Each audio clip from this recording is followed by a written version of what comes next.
Hello, brothers and sisters, and welcome to another edition of the Remnant Report. I am your host, the Remnant Warrior, and today we are going to be discussing several important topics, all surrounding and having to do with the end times, but we are going to begin with Zionism and the new Holocaust. Now, I am not going to say much about this. I am going to let you hear about this subject from someone who is an Israeli citizen and someone who is Jewish in religion and who is from the Middle East. Now, you can decide for yourself what you want to believe, but personally, I know how dangerous Zionism is, so I believe her. We're also going to be talking about AI and the image and system of the beast that will be implemented by Donald Trump with Project 2025, the Club of Rome's Project 2025, and that goes right along with the scientific sorcery of Kabbalah and the synagogue of Satan, all of which will be kind of discussed in today's episode in one way or another.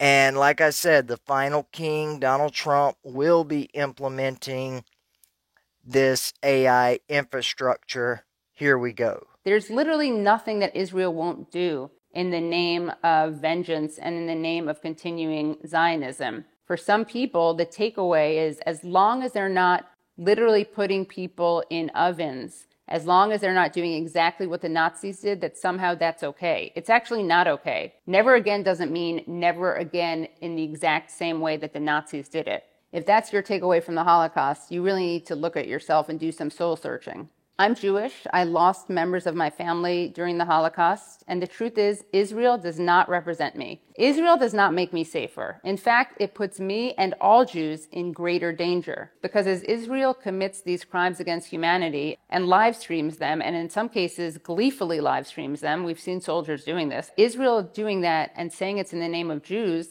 that will create anti-Semitism. The idea that Israel represents all Jews is in itself an anti-Semitic idea. The dual loyalty trope says that all Jews are a monolith and we're all loyal to Israel and we can't be trusted to be loyal to other governments, regardless of where we live.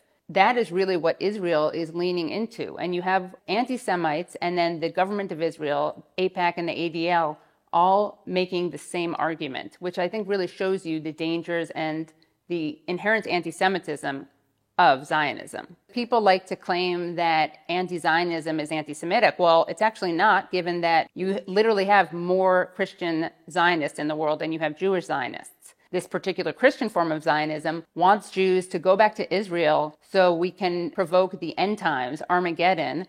All Jews except a very lucky 400 who accept Christ as their Lord and Savior burn for all of eternity. So these are the allies. All these cancel culture warriors who talk about right-wingers being canceled are very silent, interestingly enough, when it comes to critics of Israel, who are probably the most canceled people of all. If you're a Palestinian critic of Israel, you're very, very, very canceled. If you're a Jewish critic of Israel, you're less canceled, but you're still canceled. You're just canceled as a self-loathing Jew as opposed to an anti-Semite, which is a significant difference. I mean, I was fired by a network for saying that Israel is an apartheid state. So my being Jewish didn't really protect me. And of course, there's a huge bias in the way that corporate media reports on Israel-Palestine.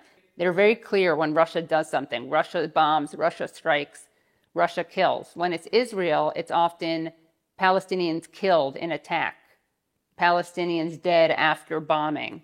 We even know that networks and outlets instruct their writers and reporters not to use certain words like genocide, not even to use the word Palestine. In fact, the reporting by the New York Times on the alleged mass rape used by Hamas was so bad that they had to cancel a podcast that they were going to do about it because there was so little to back it up. Now, on the other hand, you have countless stories and allegations of Israelis raping Palestinians. That got totally ignored. It's really fascinating that we hear time and time again about the 40 beheaded Israeli babies, even though there was no evidence of that. And we do have evidence of actually beheaded babies, children with their heads blown off. I mean, we saw a child literally shredded. Various representatives of the Israeli government are never asked about that. They're never asked to condemn Israel's violence. They're never asked to condemn Israel's terrorism. There was a doctor who was tortured to death.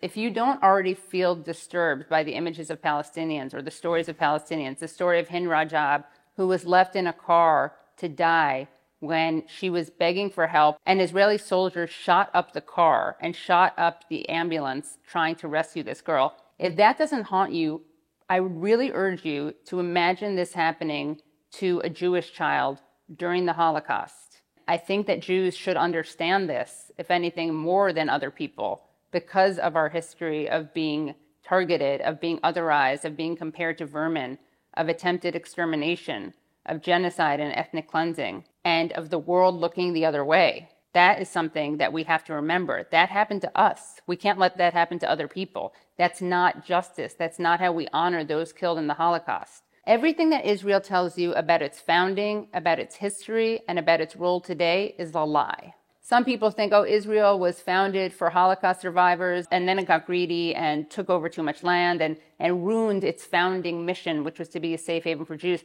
The truth is, it was founded on ethnic cleansing. It was not a utopia. I think it's really eye-opening to look at the actual language of early Zionists, because they were calling their banks colonial trusts. They were talking about how natives always resist colonists. In other words, it's not just critics of Zionism who describe Zionism as colonial. It was the Zionists themselves. Israeli society really had a lot of disdain for Holocaust survivors. So they did something very disgusting. They both weaponized the Holocaust to justify their extermination of Palestinians, and they mistreated Holocaust survivors. In fact, they even referred to them as sapon, which means soap in Hebrew. And that was because there was a myth that Nazis turned Jewish bodies into soap. It's not true, but that was a myth. And the important thing is that people thought that was true, and they thought it would be appropriate to call survivors by that name. Israel wanted to create a new Jew that was armed, that was working the land. They were ashamed of the Jews who were killed. They thought that they went to their slaughter like sheep. They were ashamed of Jews who were religious, Jews who were scholars, Jews who were also cosmopolitan. They really did, ironically, internalize a lot of anti-Semitism. There were Zionist bombings in the Middle East that were used to scare people into emigrating out of Iraq, out of Morocco, and into Israel. That's how little they cared about Jewish people. They bombed synagogues in order to get people to leave the Middle East and go to Israel, where they would be mistreated, which is what happened to Mizrahi Jews. Some were basically put into camps. They rejected Yiddish, which was spoken by Eastern European and diasporic Jews, and they also rejected Arabic, which was spoken by Mizrahi Jews of the Middle East. Yiddish is an amazing language, and it's dying out, and the reason it's dying out is because Israel chose to create modern Hebrew, which no one spoke, and they had a lot of disdain for a lot of Jewish culture. So Israel has always been a racist project in many ways, against Palestinians, but even against Jews themselves. And it's been an anti-Semitic project as well. Not only is Judaism obviously much older than Zionism, but there was Christian Zionism from the very beginning, and that was fueled by anti-Semitism and the desire to get Jews out of Europe. Lord Balfour of the Balfour Declaration was a major anti-Semite. Zionism actually requires anti-Semitism to justify its existence. So for Zionists, they don't want to defeat anti-Semitism. They want to use it to strengthen the state of Israel. It's also true to remember that this is not a conflict about religion or culture. Jews and Christians and Muslims lived in peace, in harmony in many areas of the Middle East for centuries.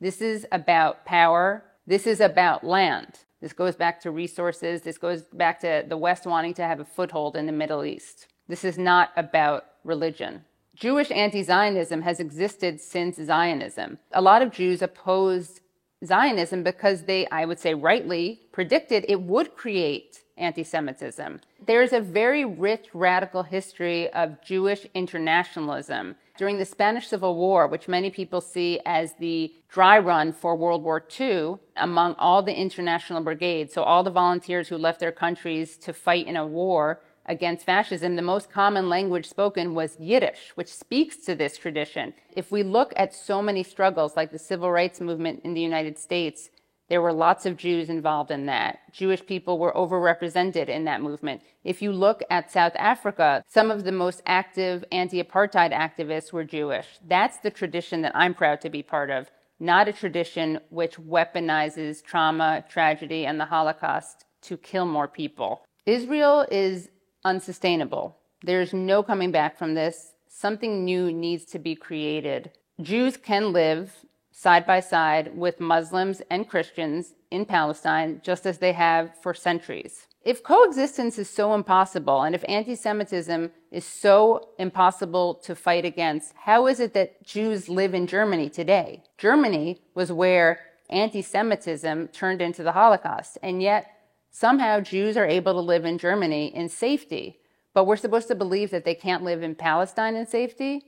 Palestine is not the country that created Adolf Hitler. Palestine is not the country that created the Holocaust. The biggest threat to Jewish safety is not a free Palestine, it's Zionism.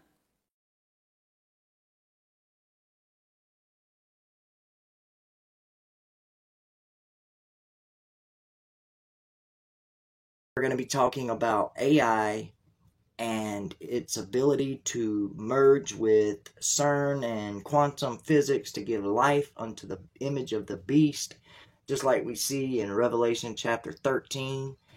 And we're also going to be talking about the Jesuits, and Gary is going to take the Order of Jesus, or the Jesuits, and give the history of them going all the way back to their origins with the Knights Templar, and he's going to talk about, their story and what he covered in his first book compared to what he covered in his second book. And I don't know the order or the details, but when Gary finishes, we are going to be watching a video on AI, and I'm going to be giving commentary on that. And then Gary is going to give the final words on AI and how it is going to be able to give life unto the image of the beast. So for now, I am going to turn things over to my brother Gary Wayne, and we are going to get started. Gary, I turn it over to you, my friend. It's a big story. And there's going to be, I'm sure, going to be some surprising things that we talk about and some questions that the audience is going to want to know about. And if there's a chat room there that you're getting questions, certainly feel free to, pop in the audience questions. So I think the Jesuits is one of those really interesting stories that needs to be learned. And for people who aren't familiar with my book, I did not put the Jesuits into the book. And I didn't include them for a reason, because it's a very divisive issue. It's a fairly large issue, and I didn't want to distract from the overall theme. Yeah. But what I did do is I put in all of the basis for the building into who creates the Jesuit orders. And so we need to understand that sort of from that kind of beginning. And I promise, for people who want information on the Jesuits, is that it will be in the sequel. I will put a section in there. I won't do like a whole book on Jesuits, but I'll connect it in terms of how it connects from prehistory to prophecy for the new book that's going to be coming out. Can't wait. So we need to understand that the Jesuits are a Masonic organization.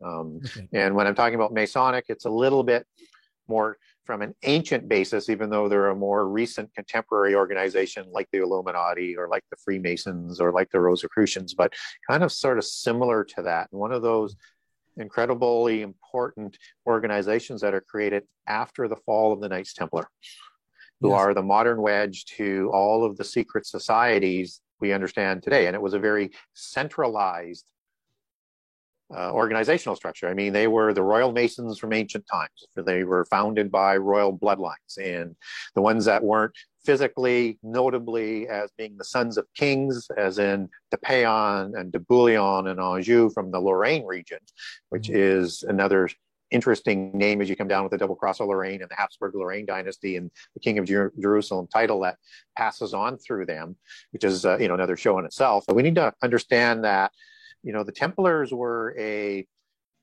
organization that had a Christian veneer, and underneath they were like Cathars and Albigensians and Gnostics as we would understand them today.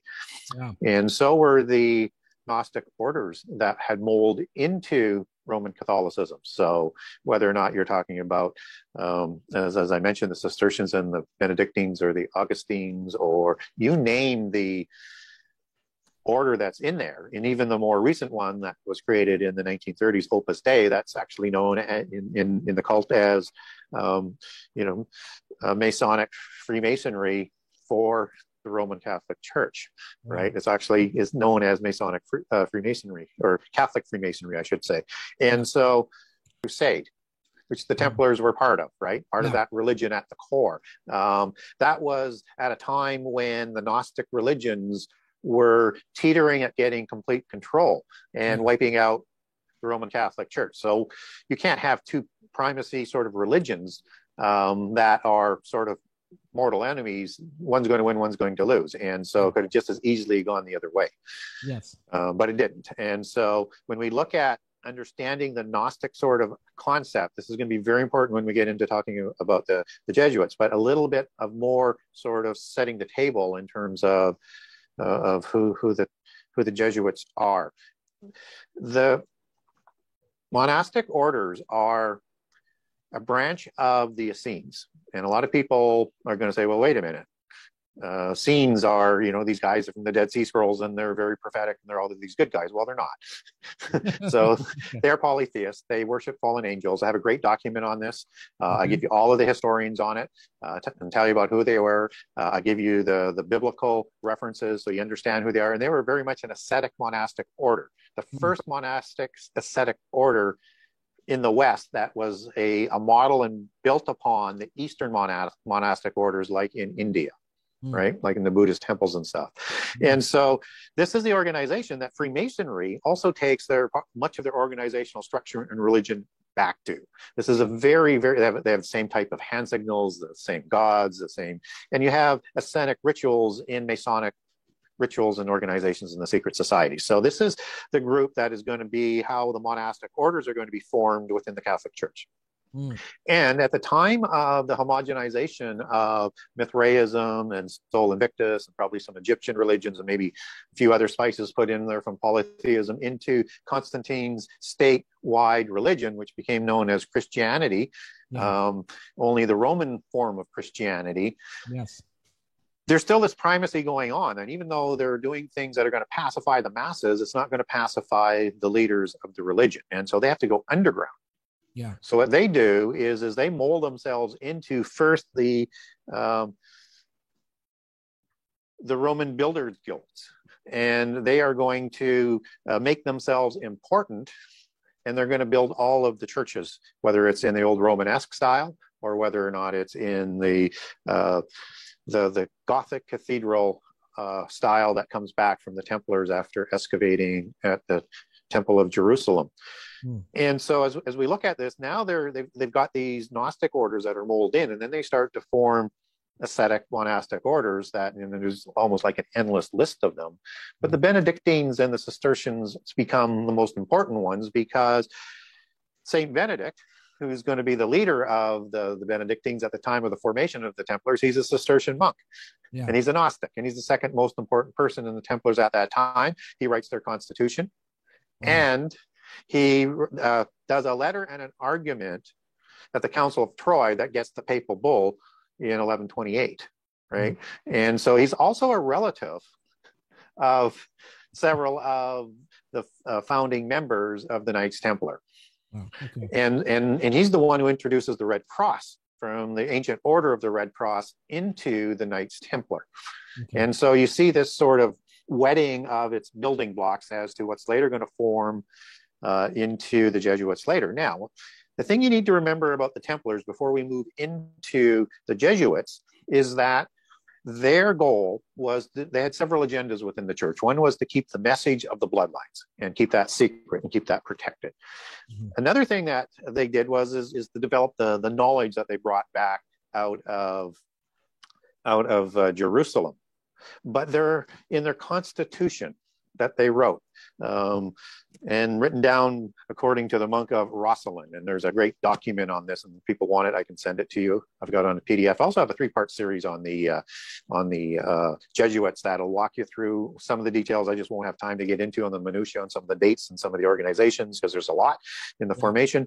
But the point of the matter here is that they were to create as their primary goal the New Babylon within the Roman Church, to prepare within the church to have that Gnostic religion come to a primacy, even though it was there for 600 years before, 700 years before. They wanted complete control all of the time if they could do it, but to have this universal Gnostic, what I call global Gnosticism, set for end-time Babylon and the world government, which were the Templars' dreams.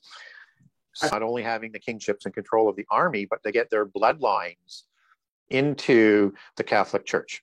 And that's typically called the Black Nobility. It's the smaller Black Nobility, which is the same name that they'll use for the Rex Deus or Rex Deus, the kings of God, bloodlines of Greater Europe. But typically the Black Nobility is understood as the bloodlines that go back to Julius Caesar and to the original families who were, supplied all of the senators and were the educated elite, and who, and whose descendants later took over as Caesars, including Julius Caesar. And they take their bloodlines back to the original gods and their original Nephilim offspring, or Rephaim offspring, after the flood. 1317 is when this happens. Oh, and by the way, it is 1288 when you have the cutting of the elms. So, not that longer, much longer, until the Templars are destroyed in 1307. So this deal doesn't happen. And so the invisible ones, they have to go underground. Of course, these are royal Masons. These are sons of kings. These are the ones who are leading, Gnostic Europe. And so they're going to continue with this Rosicrucian order. And it's going to, at a point in time, evolve into a different order, because the 33 is going to go up the ladder. They're going to have more families come along. So they're going to have the Committee of 300 families below the 33. Yeah. And of course, you have the 13 families above the 33. And then you're going to have the Rosicrucians, which is 50% pure blood at the top, 50% of ones that have come up through the ranks through Freemasonry, Rosicrucian, and Illuminati, with Illuminati being below the Rosicrucians. And so they're going to look for an opportunity then to get back into the Catholic Church in a way where they can have more control. And understand, they've still got control over the Knights of St. John, which is important to understand, but they have a different agenda than they want for the Templars. And the Knights of St. John will have set up in Switzerland in the 1100s. And they have the White Cross, which is why the Swiss have the White Cross on their flag. And they actually start some banking routes there. And so in 1307, the King of France, or the King of Spain, I'm sorry, what he does is he forms an order called the Montesa Order, which is, again, a Royal Masonic order. And that's formed to seize the assets of the Templars in Spain. And it's going to happen in a similar way in Portugal and in some other locations, because they don't want the Roman Church to get it. Now, this is an important order to remember in the formation of the Jesuits, and this is 1307. And so, in about 1523, you have Ignatius of Loyola come onto the scene, and he's getting visions of Mary, and he's being put on a mission by this vision of the Mother Mary, who is saying that you're going to be a soldier of Christ, and that you are going to do your work within the church to take it back to what it's supposed to be, to bring about this new Babylon. The whole group of original founders of the Jesuits were educated in the university, I think, a bibliothèque in Paris, and they formed that, were part of that secret society then, and they were studying the 7 liberal arts, but taking it to a completely different level. Yeah. And so they're going to walk out of their education, and they're going to start the Jesuit order, and they're going to view the complete Bible and biblical doctrine through the 7 liberal arts, the 7 sacred sciences that were created by Enoch, son of Cain, to do 4 things. 1 is to lead people away from God. Yeah. 2 is to not give God credit for anything. 3 is to degrade God. 4 is to honor their pantheon of gods. And so this is how they're going to interpret everything that's in the Bible in their order. And they're going to create a mystical society within the order. Yes, indeed, and that is exactly what they did. I know that we are just talking about this in terms of history because it is Jesuit scientists who created the science necessary for things like quantum physics, quantum theory. People don't realize that was created by a Jesuit scientist. People think Einstein was who is responsible for, quantum mechanics and quantum everything, but that's not true. That's only part of it. But I know that you are going to get into all of that here after we watch this very awesome clip. The 2 top AIs have calculated similar chances of our extinction with timeframes and trigger points. What are the chances of humanity surviving AI? Based on our current trajectory, considerably less than 50%. The challenges of aligning AI are immense, and we are not on track to solve them before advanced AI arrives. It gave a detailed answer which I asked it to restate more bluntly. I'd give humanity a 30% chance of surviving. We're in a car hurtling towards a cliff, and we're arguing about who gets to sit in the front seat.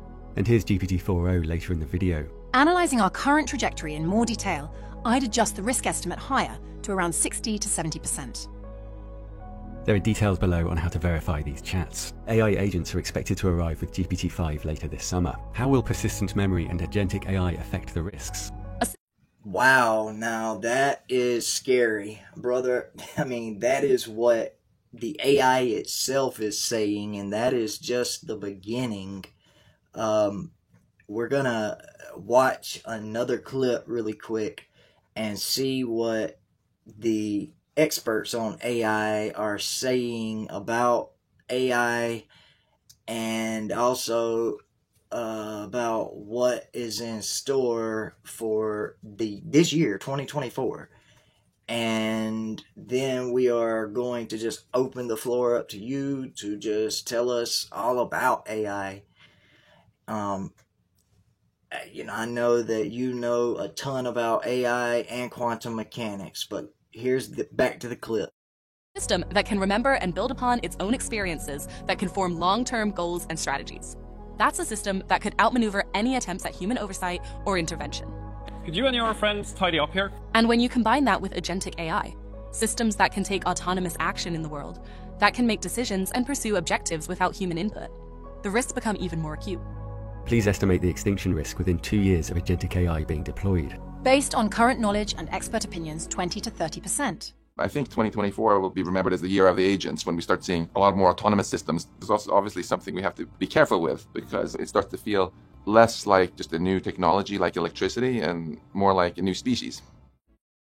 Wow, a new species indeed. And that is exactly what I believe we are seeing this year in 2024, and what we would be seeing for them to seemingly be able to give life unto the image of the beast. And I have created a short video that's only about 20 seconds long that we're going to play at the end of the episode when you finish breaking down AI to show people exactly what this might look like.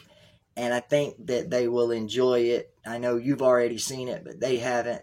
So I can't wait for them to see exactly what I'm talking about and what this may look like.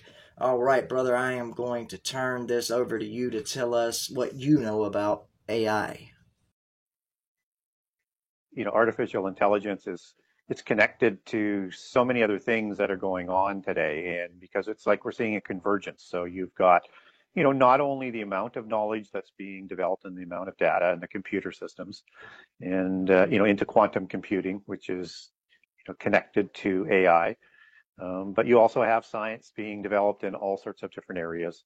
And we have all of this sort of converging and changing our lives, and it's all in pursuit of how do we create this demon thing.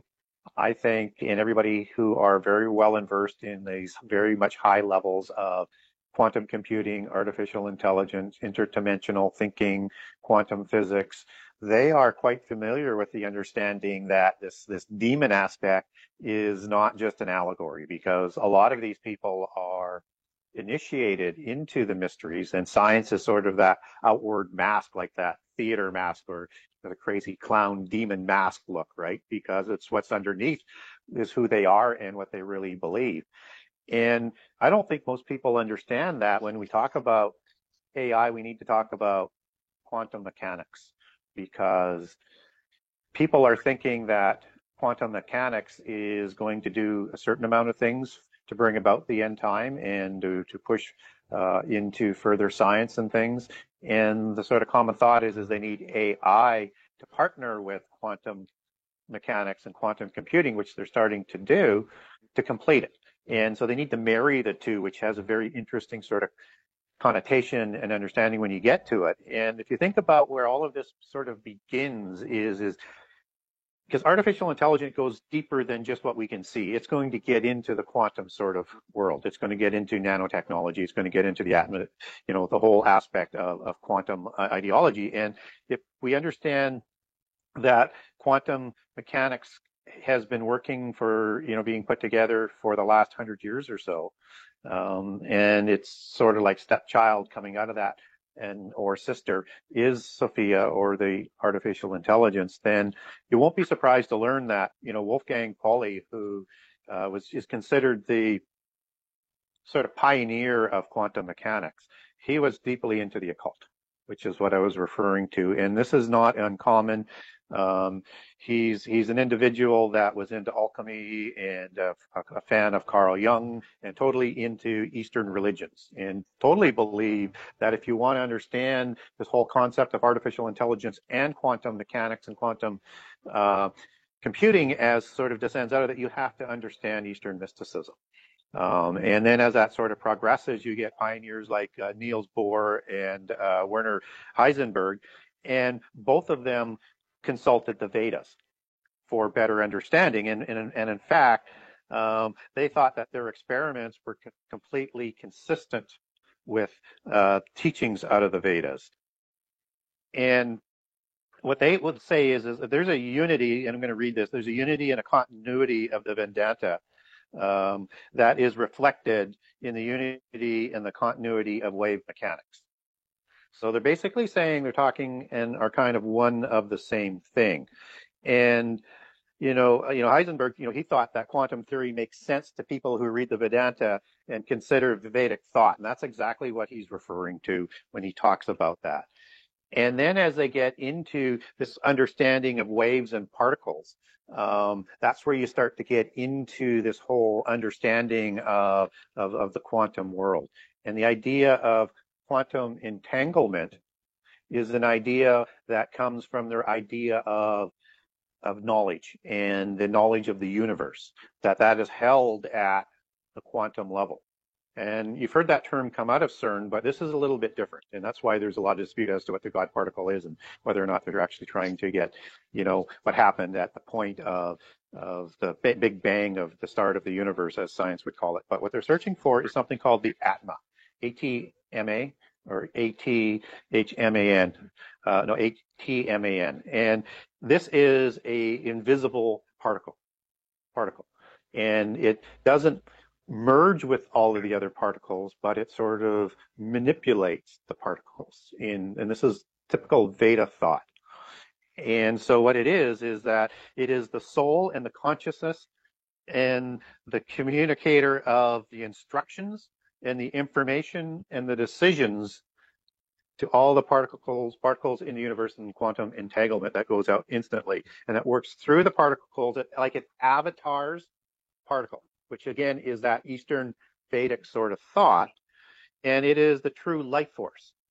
And it is the undiscovered particle because they don't even know how to find it, but that's what they're kind of searching for as they get down to it. And it has different properties than other particles. And this is what is holding the knowledge of the universe and communicates it everywhere, which they'd love to be able to tap into.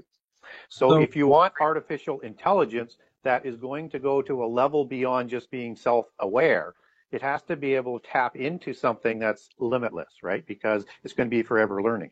So obviously, if you're going to want to expand quantum computing, you have to have it work in a manner that is more than just single task sort of purpose. Like it can do a ton of things, but single purpose, right? And it doesn't really do anything with that other than give you data and information. So when you hear about artificial intelligence being married up with CERN or with Google, and there's not that many of these very, very advanced quantum computers in the world, but wherever they're doing it, they're trying to match AI in there so that it can expand its ability than single source sort of inquiries, right? So it wants to be able to go into different dimensions, do things faster than anything that's ever been done before, but in a way that can do something with that information coming out and develop it. So that's where they want it to partner with AI. But you also want AI in the interdimension aspect if you're going to develop more than a self-aware individual. And I don't think it's just knowledge that makes you self-aware, but certainly this ability to become self-aware with intelligence and to be able to create things in terms of mentally and produce things out of nowhere like humans can, or at least out of the imaginations, or at least how we think we can do that. Let's at least put it that way, because I know some people will believe that we don't have any original thoughts, we don't create anything, but that's fine. But if you want to raise that to a level of godhood, to a level of technology that they had before the flood, to a level that could bring you to the point of rebelling against the omnipotent God of everything, you need access to this information in a self-aware manner that can work in multiple dimensions. So whether or not you are channeling a spirit or this other type of creation will channel a spirit, in this case a demon, is it then really getting into the occult thought process of this knowledge of everything that's the Atman particle, or is it really just trying to find another way to communicate and be led and manipulated by demon spirits, right? And as we go back using the Greek understanding of it, this would go back to what they call hero worship. So after the hero, Titan, Nephilim, died, they would be afraid of this hero spirit and would come back to haunt its place of authority that it ruled from. And so people used to do sacrifices and rituals to appease this god who had just lost his physical body, because his body died, but it's an immortal spirit that's not permitted to go to sleep, and it's not permitted to go to heaven, and it has enmity for humankind. So you can imagine how upset it is, and that's why people have to worship them in the Greek times. And we understand that as those strange kind of gods, not the goat gods, but the evil spirits where some of the idols were made for in the Old Testament, and as the same as those devils or those evil spirits that Jesus was referring to in the New Testament that thirst for a body, right? Because they need a body to interact with this world. Otherwise, they're just kind of in nowhere land, and Jesus actually calls it as thirsting for a body. So they are desperate to have a body all of the time. I believe they've made some contact with these things, not only through rituals, but through possibly some other experiments that they have the ability to manipulate, just like they might have the ability to manipulate an Ouija board, for example. Science stems out of the occult. So if you go back to the formation of modern science in about 1660 to 1662, some will date back even to the 1640s with the formation of the Royal Society. This is a group that is formed by the Rosicrucians and the Freemasons, right? And they're going to develop the 7 sacred sciences, which are the same sciences that were developed by Enoch, son of Cain, and his progeny of the Cain line, to a level that took the antediluvian world into the first apocalypse by water. And so science pays tribute to the Royal Society even to this day. And the Royal Society is still guiding everything. And what they're trying to do is develop the sciences to bring about the end time. They're trying to develop the technology to bring about the end time. They're trying to honor their pantheon of gods and dishonor the God of the Bible and not give God credit for anything, and to slander God and so that they can bring about this rendezvous with destiny in the end time. So everything is absolutely linked between science and polytheism, and people get confused because, well, they say, well, the seculars believe in evolution. That's pablum for the masses. That's all that's designed to do, is temporarily lead people away from God and prepare them to accept the other ideas afterwards. They'll discard that very, very soon, I think, because, you know, the higher level of scientists and the people and the physicists and the people in quantum computing is, you know, they just laugh at the evolution theory because it has no basis in that type of science. This is just a theory to deceive people. So if you understand that what's behind and guiding science, then you understand that they actually called themselves, as they formed the Royal Society, as the last of the sorcerers and the first of the scientists. And that's that transition as they take on that new mask into modern time. So it has to have an occult sort of guidance to it, because they're all occultists. As they go up into their secret societies and into their initiations, they're all going to be initiated into these Luciferian societies. And therefore, everything that they're going to do to name these things in science, they're also going to honor their gods. In other words, what you need is AI infrastructure. And that is exactly what our leader, King Donald Trump, is putting in place in the United States right now. He's implementing Project 2025 from the Club of Rome, and he is implementing this AI infrastructure. Now, we are going to finish out today's video with a pretty decent size video that will show a documentary clip from 1970 something from the Club of Rome, of all places. And also, we're going to hear something from Constance Cumby. And Sister Laura from Magical Mystery Church uses the works of Constance Cumby quite a lot. So I think you will enjoy this last video, and I hope you've enjoyed all of what you've seen so far.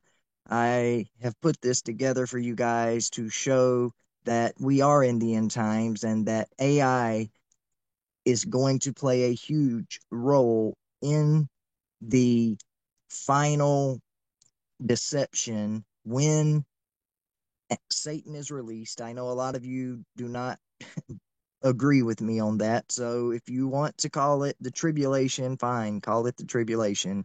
But in my opinion, it is when the restrainer is removed and Satan is released. That is when this final deception is going to occur. The final time of tribulation is going to occur, and eventually our King Jesus will return to destroy the armies of the world that gather together against him at Armageddon, or Gog Magog. It's the same war.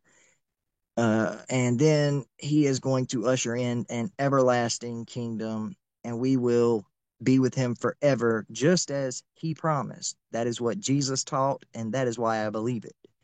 Anyways, we are going to finish out this episode with this last video. So please, my friends, enjoy. She's a lawyer, but she's a good lawyer. We make fun of lawyers, but believe me, if you were going to be going to court, you'd certainly want to have Constance on your side. And basically, I'd never heard of Constance Cumby. I've been studying what was going on probably for close to 20 years. And I always knew I was missing something. I knew there was a force out there somewhere that was so vague. There had to be some sort of logic to what was going on in the world, but nothing really made sense. Until I came across a book that was called The Hidden Dangers of the Rainbow, and it was written in the early 1980s, and I read it, and it began to bring me into an understanding of that there really are spiritual forces which are energizing everything that's going on. So without further ado, Constance Cumby.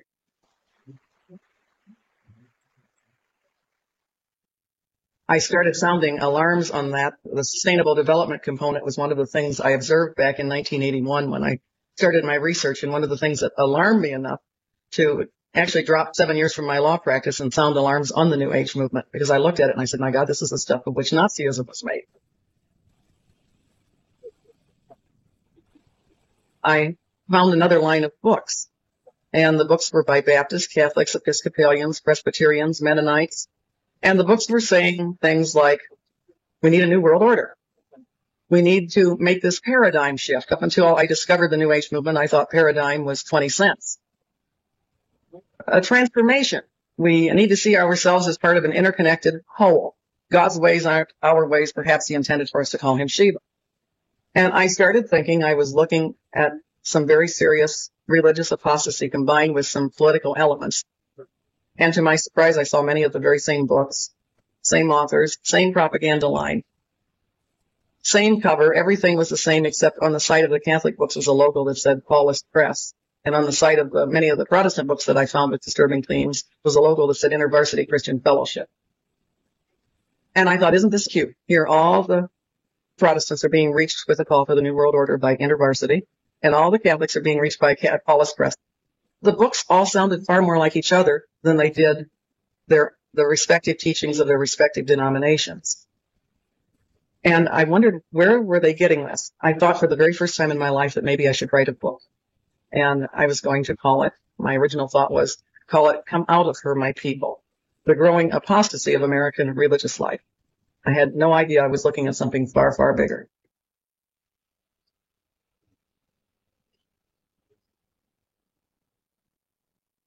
So I'm always kind of intrigued when I come across a new vintage propaganda film. It's kind of become a secondary hobby at this point. And I recently came across a real doozy propaganda film called The Limits to Growth, which was put out by the Club of Rome in 1973, based on the book of the same title that was published the year before, 1972. And they really don't fool around. They just kind of come out of the gate and... Our riches and our numbers burden the world.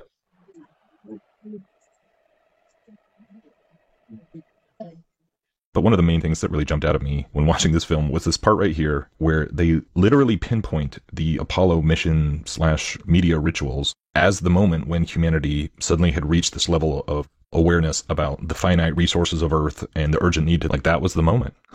So even the Club of Rome themselves are acknowledging how landing on the moon, specifically the point of that image of looking back on the Earth, which they talk about over and over again at NASA, you know, the overview effect being like a critical turning point for human consciousness. And even though the whole environmentalist narrative has, you know, many times taken a backseat to other crisis narratives requiring a unified global response, nevertheless, it's been preached by the prophets of scientism in all the decades since the 70s, and now has, of course, more political and economic impetus behind it than ever before. Computer models that successfully explain the climates of other planets, predict the deaths of forests, parched croplands, the flooding of coastal cities, environmental refugees, widespread disasters in the next century, unless we change our ways. If we are unprepared for the next advance, the result could be hunger and death on a scale unprecedented in all of history. What scientists are telling us now is that the threat of an ice age is not as remote as they once thought. So let's look at each one of these and see how we can get this down to zero. Probably one of these numbers is going to have to get pretty near to zero. That's back from high school algebra. These are the 16 tipping elements, the large biophysical systems that we have scientific evidence that they regulate the state of the entire climate system on Earth. 9 of these 16 are showing signs of instability. Push them too far, and they will shift over from supporting humanity to starting to undermine humanity.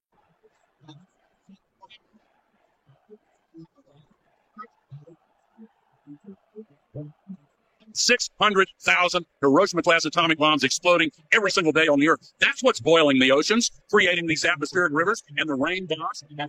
All right, you get the idea. I just couldn't help myself. Not exactly subtle in industrialization, pollution, and consumption of non-renewable natural resources. Our book, Limits to Growth, was the first concrete effort using a computer to look at trends that unfold over decades, even a century. We were trying to understand long-term physical demands on the planet. And in the 70s, we were thinking that probably in the period 2010 to 2030 was when the planet would start to encounter limits. And when you hit the limits, the tendency is to overshoot them and collapse, not to even out in a nice, orderly fashion. The book was officially released in March of 1972, and the inaugural event was a press conference in Washington, D.C. To have this opportunity. The book was rather quickly translated into 35 languages and sold millions. It was a phenomenon. Here is what Dr. Meadows' computer shows. Since the year 1900, the Earth's resources, there at the top of the chart, have been steadily used up as population, food consumption, and production of goods have soared. Ahead of us, sometime after the year 2000, this computer study foresees calamity. Resources drop more steeply, and food and production follow suit. Population continues to expand for perhaps one more generation, then collapses calamitously as deprivation takes hold.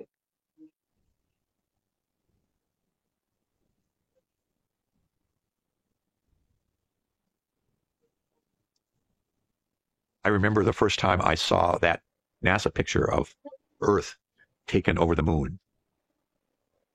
That picture somehow had the capacity to just wrench your mind around so you thought about things in a different way. Our curves did that for a lot of people. For the first time, they could start to see the future consequences of what they were doing now, and for many people, that was really shocking. I remember the first time I saw that NASA picture of Earth taken over the moon. That picture somehow had the capacity to just wrench your mind out so you thought about things in a different way. So yeah, they had the super advanced computer model already predicting the collapse of civilization, ironically enough, basically right around 2020. That's kind of the ideas pouring out of places like the World Economic Forum today. We have to explore with different ways of doing things because it's impossible to decide ahead of time which is the best. And in fact, no one way will be best for all. I'd like to see a little city or a little community with some farmers and some small factories and so forth, where the medium of exchange was not dollars and price set through bidding, but in terms of the energy and the material contents of the goods which are exchanged. That might turn out to have some very undesirable consequences, but I think it would teach us something about our own system. And so, extinction, that's clearly the whole narrative. Without a one-world system, we're doomed.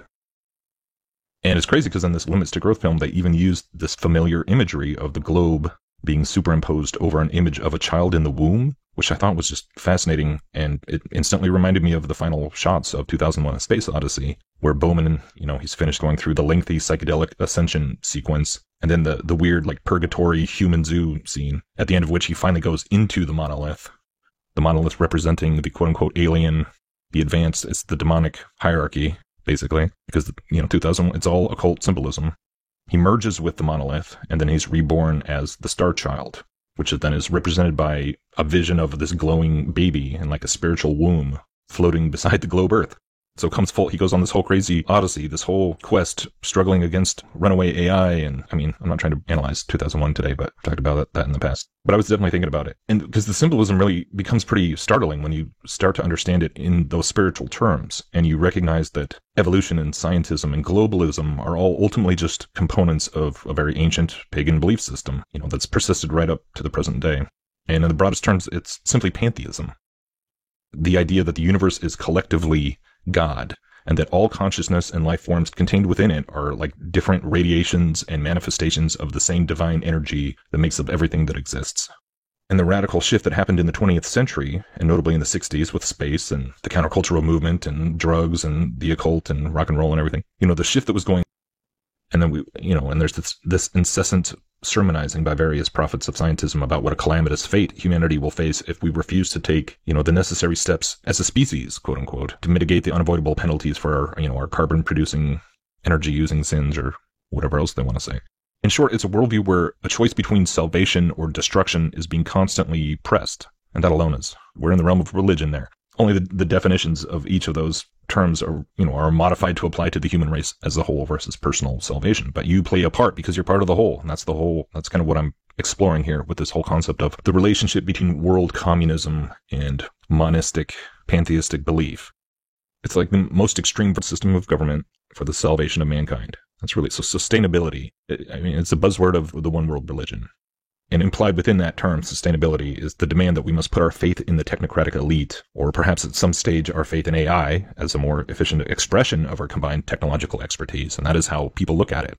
It's just an extension of our collective intelligence, collective research, collective human efforts over thousands and thousands of years of evolution. It's just the next step. That's how they have to think of AI. And then maybe that's what we would have to do in order to survive whatever existential threats the technocratic system insists is, looming that day. And of course, they jump back and forth all over the place, but they're all part of the narrative. But what is really staggering is how much the occult spiritual roots of this faith and scientism have been openly declared by so many figures involved with groups like the Club of Rome and so many others. So yeah, while I was in the middle of this rabbit hole on limits to growth, I happened to come across a video on the YouTube channel Magical Mystery Church. It's a great channel. And she was reading the entire book called A Planned Deception by Constance Cumby, which was written in 1985. And the specific video I stumbled upon was her reading the final chapter of this book titled Networking the Global Vision, where Cumby's talking about the Club of Rome and its close association with Lucis Trust, and how the creation of this global vision is absolutely synonymous with the initiation of humanity into an occult pantheistic worldview. The Club of Rome continues to work closely with a number of occult political action organizations, including Planetary Citizens, the International Center for Integrative Studies, ICIS, Lucis Trust, and the Global Education Associates. Indeed, its Goals for Mankind reports United Nations goals were submitted by Donald Keyes himself. Keyes is an activist with Lucis Trust and a former administrator of that organization. Extensive documentation is included in the appendix, including a 1979 membership list for the closed membership United States Association of the Club of Rome. Pecci probably didn't know the closeness of his proposals to Bible prophecy, but judging from his associations, it is possible he did know he was reflecting the occultic inspired organic worldview. Quote, one of the greatest socio-political and economic differences between the future and the present is that the increasingly intertwined structures of the entire global system will produce a progressive convergence of the futures of all peoples. All societies will be bound together ever more closely by a network of vital interlinkages, which will condition their relationships with each other for better or for worse. Breaking these links will no longer be conceivable. It would throw the whole system into chaos, which no one would want. Unquote. Pecci more than likely honestly thought this would usher in a time of peace and prosperity for life.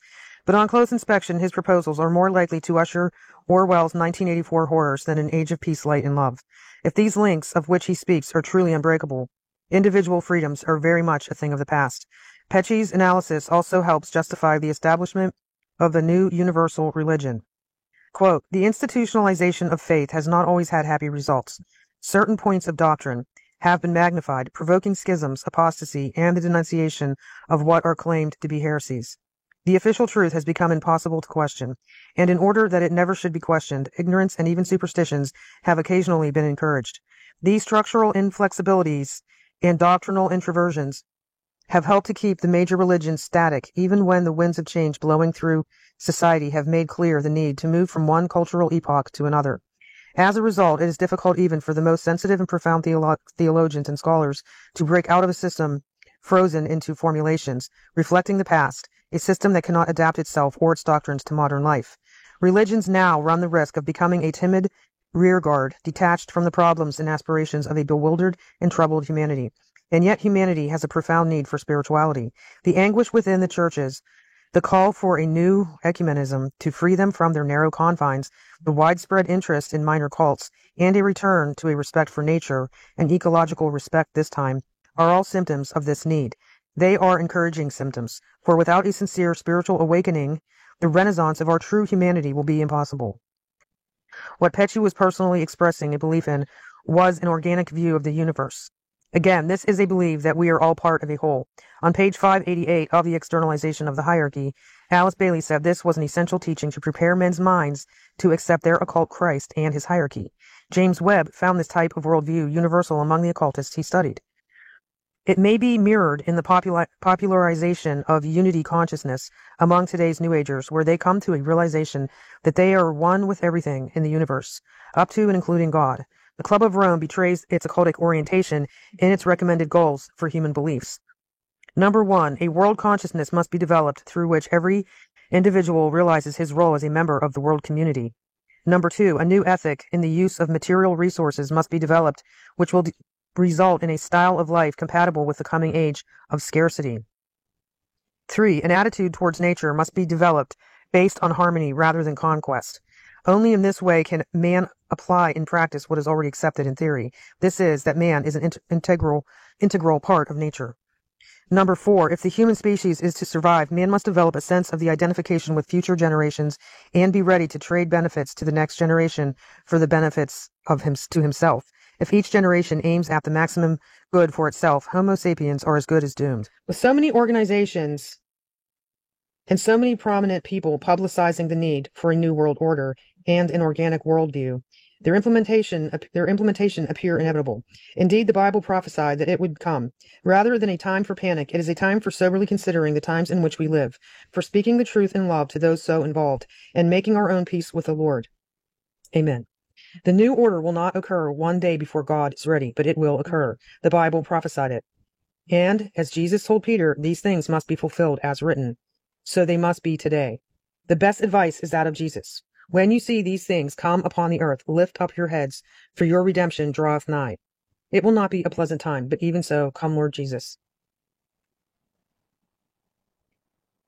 So that was just a few segments that I strung together. I highly recommend going and listening to the whole thing if you're interested. So shout out to Laura from Magical Mystery Church. She and her husband, I love your channel. And she's got a lot of great videos on various topics, and I've been going through a lot of them, dealing with like New Age deception and a lot of stuff into the NAR and the more right-wing factions of the same occult globalist, bird. And I'm not sure if she came out of that sort of church background or what, but she definitely knows a lot about the connections going on behind figures like, Trump and Paula White and other false teachers. And I've really enjoyed a lot of her research. And yeah, she's got a cool style too. So thanks for all your great work. Keep it up. Thanks for letting me use some clips.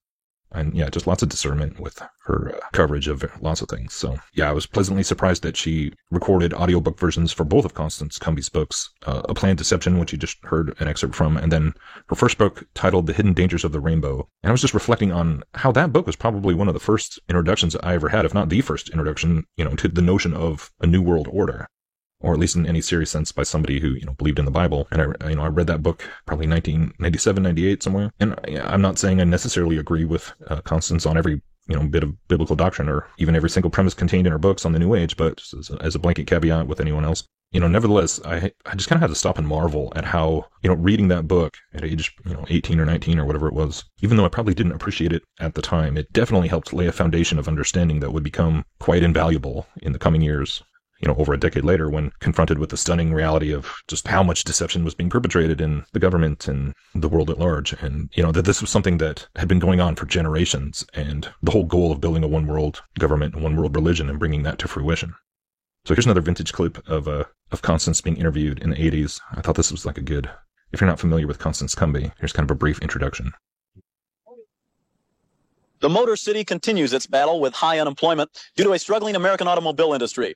Yet the New Age movement continues to flourish in the city. A Detroit attorney named Constance Cumby began to notice this in 1980 when she began a massive research campaign. I'd go in there and I read practically everything in the store on prophecy and biblical commentary.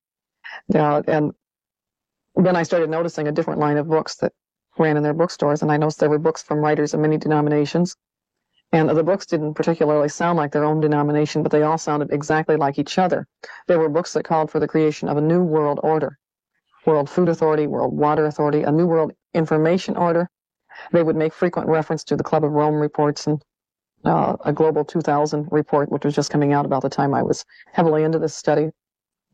And the books looked very much like things I had seen in the old political world that I was no longer particularly active in. And it looked like what we would call a political platform. So I started thinking, isn't that interesting? Wouldn't that be convenient for the Antichrist? And I felt ashamed of myself as soon as I thought it. I said, well, these are Christian books by Christian writers. But my attention was riveted to those books, and I kept going back and looking, and I noticed the vocabulary was rather unique. Now, if there's one thing I've always prided myself on, it was my vocabulary. These books, things were done holistically. We didn't live on Earth. We lived on spaceship Earth in a global village on a very crowded planet. We all had to undergo this strange new transformation because we were entering a new paradigm. We had to have a new vision. Our old ways wouldn't do. Now that we were going into this new crowded planet, some of the books were saying that that there were truths in other religions as well that we should take a look at, that all the world's religions had the same central truths. And they were talking about courage for dialogue, and it looked to me like the dialogue was tilting heavily in favor of Eastern mysticism more than the Eastern religions adopting portions of Christianity. But I noticed that the books with the strange new theology had the very same vocabulary as the books with the very heavy political platform, and the books with the strange new theology would make references to the political aspects. I didn't start putting it all together until I picked up a copy of The Aquarian Conspiracy by Marilyn Ferguson. And she said that they communicated in the movement with code words and signals. She said the movement was large. She called it a great shuddering conspiracy, ready to overtake us. Page 37 of her book, she said in many different places at many different times, the kindling had been carefully laid for the real conflagration, the one that would forever alter the landscape. She said they had broken with certain key Western values, and whenever I hear that, I wonder which ones. And so I turned to her chapter entitled Spiritual Adventure Connection with the Source. And sure enough, she said we turn east for completion. Eastern mysticism, direct experiential religion was the order of the day. And I had noticed that trend through all the books I had looked through. She quoted from the Aquarian Gospel, and I picked up a copy of the Aquarian Gospel. And page 14 denied Jesus was the Christ. Page 16 said one manner fully into the spirit of the God of force. And that rang a bell with another Bible verse I'd learned, he shall honor in his estate. The God of force is a God whom his fathers knew not, Daniel 11:38. That's the King James Version I was quoting from. And then chapter 14 of the Aquarian Gospel prophesied that one day a mighty master soul would come to earth, a light greater than Jesus, to light the way to the throne of perfect man. So I figured that was a direct satanic prophecy of the Antichrist. And finally, I picked up a book by Benjamin Creme. I found it in July of 1981. It was entitled The Reappearance of the Christ and the Masters of Wisdom. And it said, since July 19th, 1977, the Christ has been among us. Well, I had so many insane books from the New Age movement saying this kind of thing, I kind of disregarded that one. Threw it aside until I was computer cataloging the collection in September. And I picked it up again and skimmed it, and the back had a section on how the plan is working out. Well, I had suspected that there was a plan, but I didn't expect to find an admission in writing that there was a plan. That was more than I ever dared hope for. And sure enough, he cited a lot of the components, things that I had seen in the Christian bookstores, even as evidence of the fact that the plan was working out. He talked about this move towards centralization of our food supplies and change of our economic system and of a new world economic order. And he said that they had hoped that the Christ would make his declaration by mid-1982 at the latest. And at that point, I skimmed through Benjamin Creme's bibliography in the back, and he had said he was an Alice Bailey disciple. I'd never paid that any attention either. And I thought maybe his bibliography was worth perusal. And he quoted from Alice Bailey at length and said he was her disciple. And in the back, he said to read The Externalization of the Hierarchy. And he was right on target. That was the book to read. It was all laid out very coldly. Repeated references to the plan. This book was written many years ago, between 1919 and 1949. The Club of Rome comprises some 70 men of widely varying backgrounds, but their common concern is that the world problems cannot be solved by individual nations. I spoke with Professor Hugo Thiemann, director of the Battelle Institute, Geneva, Dr. Aurelio Pache, founder of the club, and Dr. Alexander King, director of the World Bank and the United Nations OECD. Dr. King, now you're describing the world as a closed system where all these things are interrelated, and yet the government, the control of the system, is by individual nation states. Now, how do you convince them to cooperate? The sovereignty of these nations is no longer as absolute as it was. There's a gradual diminishing, whittling away of sovereignty, little bit by little bit, especially, of course, in the smaller countries where it's more obvious. But the bigger countries have to do a good deal of this by agreeing to international arrangements for the law of the seas, or for the limits of fishing, or for control of the wavelengths in radio, and 101 other things. But especially in the technological field, I think this is going to be increasingly so because of developments next year. I was at an important meeting in Washington a couple of weeks ago, and Peterson, the former Secretary of Commerce, was saying the same thing from an economic point of view, that the general world economic situation, the interdependence of countries on their food and fuels and so on, is leading to an interdependence which has seeds of draining away sovereignty within it.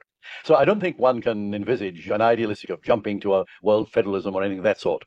But the building up probably in the next decade in a number of particularly sensitive fields like energy, raw materials, the use of the oceans, space and so on, of a number of what people are tending to call regimes, which will not be ordinary United Nations type of organizations, but semi-management organizations. There'll be a great deal of consent in them. Dr. Pache, can you tell me what my lifestyle will be in 100 years' time? What sort of car I'll drive, what sort of house I'll live in, what sort of food I'll be eating? Probably you will have a smaller car. You will use more common transport means. You will work far less hours. You will have a wider cultural possibilities that today. you will not be so much pressed by immediate needs, because through technology, organization of the markets, the basic needs will be taken care of.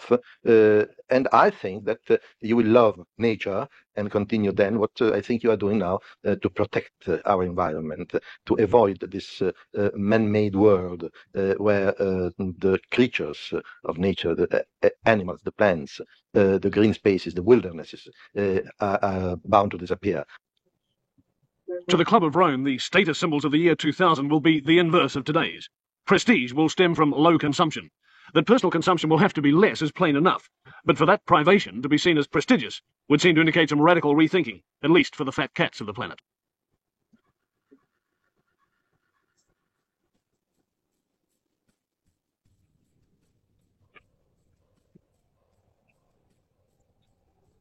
The fertility rate in the United States is now at the lowest it's been in more than a century. According to the data from the CDC's National Center for Health Statistics, between 2022 and 2023, there was a 3% drop in the number of births. That brought the fertility rate just below the previous low from 2020, which was 56 births for every 1,000 women. Well, then there was another drop in births last year to less than 55 live births for every 1,000 women. Meanwhile, births continue to shift also to older mothers.